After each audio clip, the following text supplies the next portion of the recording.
Hi all, എല്ലാവർക്കും അമീൻജാസ് ഫാമിലിയുടെ പുതിയൊരു വീഡിയോയിലേക്ക് സ്വാഗതം. ഇപ്പം ഞാൻ വന്നിട്ടുള്ളത് നമ്മുടെ ഡെയിലി ലൈഫിൽ വളരെയേറെ ഗുണം ചെയ്യുന്ന കുറച്ച് നല്ല നല്ല ടിപ്സുകൾ കളക്ട് ചെയ്തിട്ടാണ് കേട്ടോ.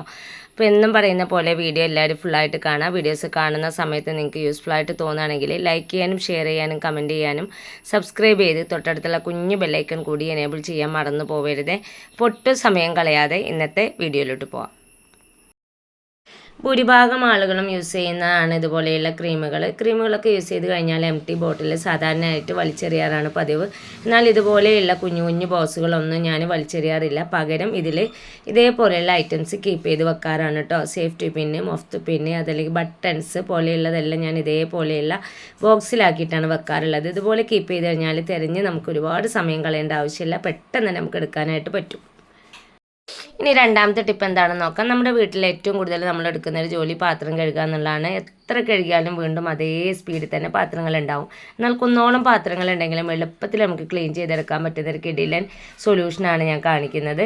അപ്പോൾ ഞാനിതൊരു കുഞ്ഞു പാത്രം എടുത്തിട്ടുണ്ട്. അതിലേക്ക് കുറച്ച് ഡിഷ് വാഷ് ലിക്വിഡാണ് ചേർത്ത് കൊടുക്കുന്നത്.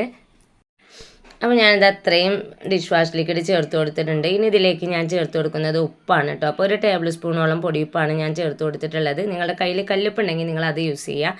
പിന്നീട് ഞാൻ ചേർത്ത് കൊടുക്കുന്നത് പേസ്റ്റാണ് കേട്ടോ. അപ്പോൾ വൈറ്റ് പേസ്റ്റ് ഉണ്ടെങ്കിൽ അത് തന്നെ ചേർത്ത് കൊടുക്കുക. അപ്പോൾ ഞാനിത് അത്രയും പേസ്റ്റ് കൂടി അതിലേക്ക് ആഡ് ചെയ്ത് കൊടുത്തിട്ടുണ്ട്. ഇനി ഉപ്പും പേസ്റ്റും ഈ ഒരു ഡിഷ് വാഷ് ലിക്വിഡ് നല്ല പോലെ ഒന്ന് മിക്സ് ചെയ്തെടുക്കണം. അപ്പോൾ ഞാനിത് ആ ഒരു സ്പൂൺ വെച്ചിട്ട് നന്നായിട്ടൊന്ന് മിക്സ് ചെയ്തെടുക്കുന്നുണ്ട്.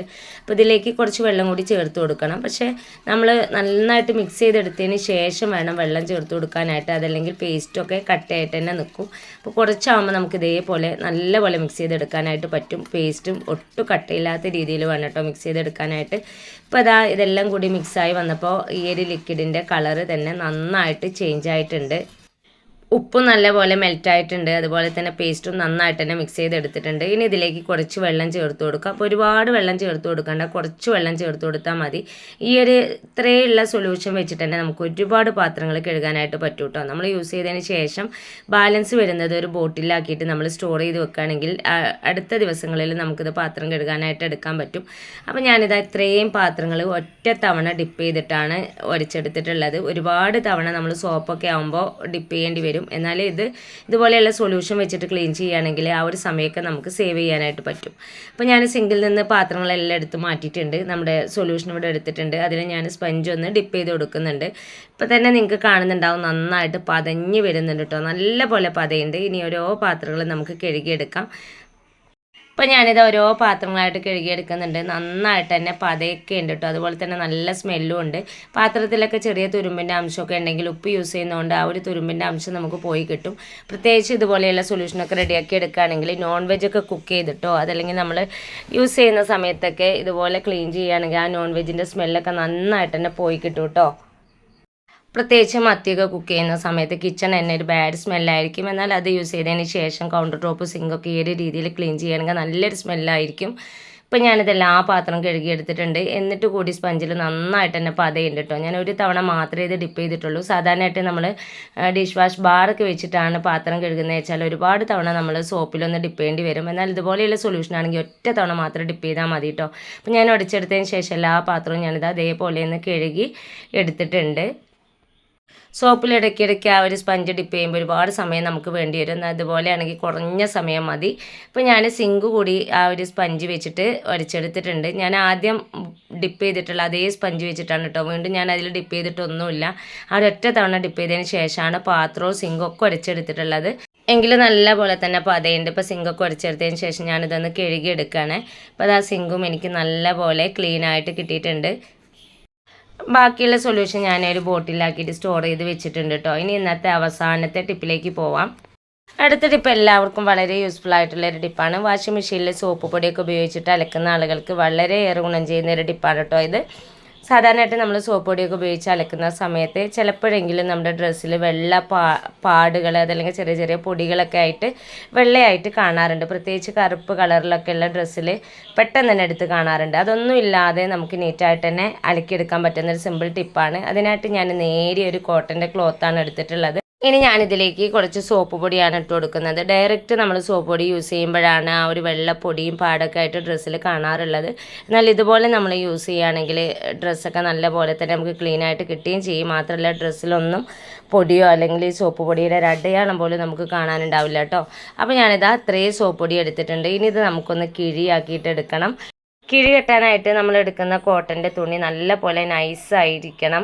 അപ്പോൾ ഞാനിതാ സോപ്പ് പൊടിയൊക്കെ ഇട്ടതിന് ശേഷം ഇതേപോലെ ഇതൊന്ന് കിഴിയാക്കി കൊടുക്കുന്നുണ്ട്. 4 കോർണറും ഇതേപോലെ പിടിച്ചതിന് ശേഷം കിഴി ഒന്ന് നല്ലപോലെ ലൂസാക്കിയിട്ട് വേണം കേട്ടോ കെട്ടിക്കൊടുക്കാനായിട്ട്.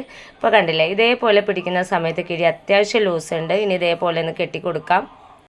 ഇതുപോലെ ലൂസാക്കിയിട്ട് വേണം കിഴി കെട്ടി കൊടുക്കാനായിട്ട്. അപ്പോൾ ഞാനിതാ ലൂസാക്കി പിടിച്ചതിന് ശേഷം അതേ തുണിയുടെ ഒരു കുഞ്ഞു പീസ് എടുത്തിട്ട് നന്നായിട്ടൊന്ന് കെട്ടി കൊടുക്കുന്നുണ്ട്. ഈ കെട്ട് അഴിഞ്ഞു പോരരുത് കേട്ടോ, അത്രയും സ്ട്രോങ്ങിൽ വേണം നമ്മൾ കെട്ടി കൊടുക്കാനായിട്ട്. അപ്പോൾ ഞാൻ കണ്ടില്ലേ 2 തവണയായിട്ട് കെട്ടിയെടുത്തിട്ടുണ്ട്. അപ്പോൾ നമ്മുടെ കിഴി ഇവിടെ റെഡി ആയിട്ടുണ്ട്. ഇപ്പോൾ നിങ്ങൾക്ക് കാണുന്നുണ്ടാവും കെട്ട് നല്ലപോലെ ഞാൻ മുറുക്കിയിട്ടുമുണ്ട്. പക്ഷേ കിഴി കിടക്കുന്നത് നല്ല ലൂസായിട്ടാണുള്ളത്. ഇതേപോലെ ലൂസാക്കി കെട്ടിയിട്ടുള്ള കിഴി ഡയറക്റ്റായിട്ട് സോപ്പ് പൊടി ചേർക്കുന്നതിന് പകരം വാഷിംഗ് മെഷീനിൽ ഇട്ട് കൊടുക്കുകയാണെങ്കിൽ തുണി അലക്കി കഴിയുന്ന സമയത്ത് അതിൽ പാടോ വെള്ളപ്പൊടിയൊന്നും ഉണ്ടാവില്ല കേട്ടോ. അപ്പോൾ ഞാനിതാ വാഷിംഗ് മെഷീനൊക്കെ ഒന്ന് ഓണാക്കി കൊടുത്തിട്ടുണ്ട്. ഇപ്പോൾ അതാ തുണിയൊക്കെ അലക്കി കഴിഞ്ഞിട്ടുണ്ട് കേട്ടോ. അപ്പോൾ ഈ ഒരു തുണിയിലൊന്നും വെള്ള പൊടിയോ പാടോ ഒന്നും കാണുന്നില്ല. ഏറ്റവും കൂടുതലായിട്ട് കാണാറുള്ളത് കറുപ്പ് തുണിയിലാകുമ്പോഴാണ് പെട്ടെന്ന് കാണാം. അപ്പോൾ ഞാനതാ ഒരു കറുപ്പ് ടീഷർട്ടാണ് എടുത്ത് കാണിക്കുന്നത്. അതിൽ നിങ്ങൾക്ക് നോക്കിയാൽ കാണുന്നുണ്ടാവും എവിടെയും ഒരു പാടോ പൊടിയോ ഒന്നും കാണുന്നില്ല. ഇപ്പോൾ ഇതാട്ടോ അത് ഞാൻ അയലിലിട്ടതിന് ശേഷം എടുത്തിട്ടുള്ള ഒരു പിക്കാണ്. ഇതിൽ തന്നെ നിങ്ങൾക്ക് കാണുന്നുണ്ടാവും ഒട്ടും ഒരു പാടില്ലാത്ത രീതിയിൽ തന്നെ ക്ലീനായിട്ട് കിട്ടിയിട്ടുണ്ട്. അപ്പം ഞാൻ മേലെ നിന്ന് തുണിയൊക്കെ എടുത്തപ്പോൾ അടിയിലായിട്ട് ഞാൻ കെട്ടിക്കൊടുത്ത കിഴി അവിടെ ഉണ്ട് കേട്ടോ. അതാണ് ഞാൻ എടുത്തിട്ടുള്ളത്. ഇപ്പോൾ നിങ്ങൾക്ക് കാണുന്നുണ്ടാവും കിഴിയിൽ നമ്മൾ കെട്ടിയിട്ടുള്ള സോമ്പൊടിയൊക്കെ പോയിട്ടുണ്ട്. നമ്മൾ കെട്ടിയിട്ടുള്ള കെട്ട് അത് അവിടെ തന്നെ ഉണ്ട് കേട്ടോ. അപ്പോൾ ഇതേപോലെ നമ്മൾ നൈസായിട്ടുള്ള ഒരു തുണിയിൽ ഡയറക്റ്റ് സോപ്പ് പൊടി യൂസ് ചെയ്യുന്നതിന് പകരം വാഷിംഗ് മെഷീനിൽ ഇട്ട് കൊടുക്കുകയാണെങ്കിൽ നമ്മുടെ ഡ്രസ്സിൽ നല്ലപോലെ തന്നെ ക്ലീനായിട്ട് കിട്ടും. പാടും പൊടിയൊക്കെ ആകുമ്പോൾ വീണ്ടും നമ്മൾ അലക്കേണ്ടതായിട്ട് വരും. അപ്പോൾ രണ്ടാമതൊരു പണിയില്ലാതെ ഒറ്റതിൽ തന്നെ നമുക്ക് നീറ്റായിട്ട് എടുക്കാനായിട്ട് പറ്റും കേട്ടോ. അപ്പോൾ ഇന്നത്തെ ടിപ്സുകൾ നിങ്ങൾക്ക് എല്ലാവർക്കും യൂസ്ഫുള്ളായി കാണുമെന്ന് വിചാരിക്കുന്നു. ഇത്രയും നേരം എൻ്റെ വീഡിയോസ് കണ്ട് സപ്പോർട്ട് ചെയ്ത എൻ്റെ എല്ലാ കൂട്ടുകാർക്കും ഹൃദയം നിറഞ്ഞ നന്ദി. ഇൻഷാ അല്ലാഹ് അടുത്തൊരു കിടിലൻ വീഡിയോസുമായിട്ട് ഞാൻ വീണ്ടും വരാം. Thanks for watching.